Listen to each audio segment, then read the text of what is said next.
The Indian Health Service resulted from treaties made between tribes and the government, where the government took responsibility for the health of American Indian tribes. The exact language used in the Indian Healthcare Improvement Act says, "Congress hereby declares that it is the policy of this nation, in fulfillment of its special responsibilities and legal obligations to the American Indian people, to meet the national goal of providing the highest possible health status to Indians, and to provide existing Indians health services with all resources necessary to effect that policy." Despite what's written in this act, American Indian communities continue to have the highest prevalence of unmet medical needs of all racial and ethnic groups. The unmet medical needs make it more likely that they will be less healthy in the future. Some of the most significant factors in American Indian health are high rates of metabolic disorders and cardiovascular diseases.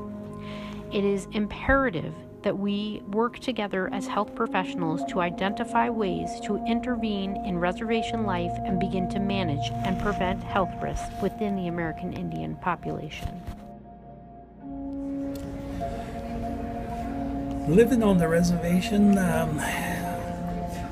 it's kind of interesting. Most young kids do pretty well, but as the socioeconomic factors play a role on diet and all the other things, we're starting to see more metabolic syndrome in younger people, and part of the overall metabolic syndrome is obesity and hypertension, hyperlipidemia, hypercholesterolemia, and eventually maybe insulin resistant type 2 diabetes.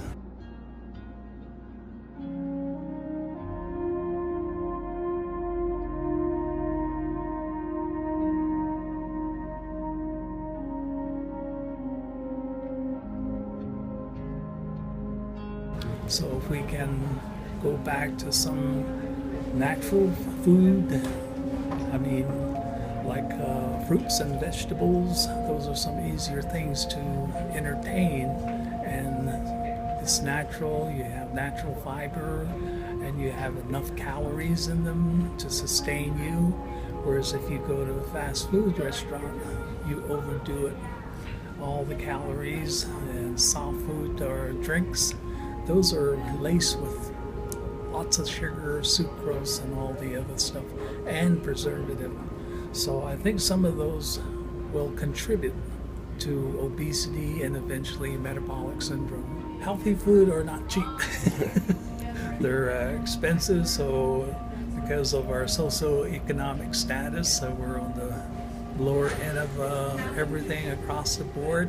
It's very hard to sustain and keep food that are natural. And also some areas of the reservations don't have electricity, so storing them in a refrigerator can be a challenge.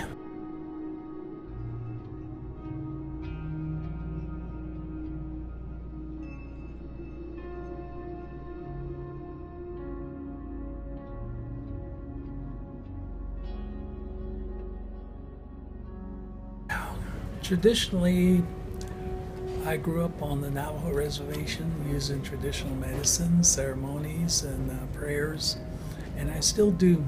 And I think it's important. My language stems, my culture stems from that, my ideas, my livelihood, and all that kind of evolve through those medicinal stuff, using them, and also traditional medicine, also traditional ceremonies.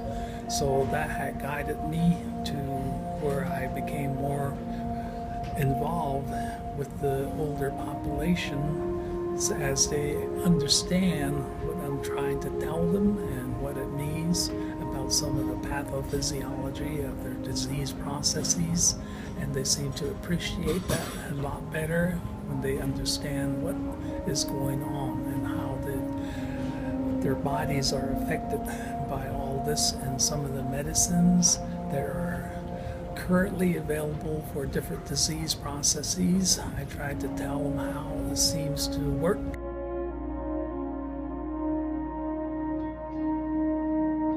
Well, I like more American Indian students to pursue medicine. I know it's difficult, it's hard, and there's a lot of issues. I think encouraging people to have themselves checked annually in terms of blood pressure, some of the home health provided by the Navajo tribe, they go out there and actually do quick physical vital signs, and if they see something, they encourage them to be further evaluated by their primary care.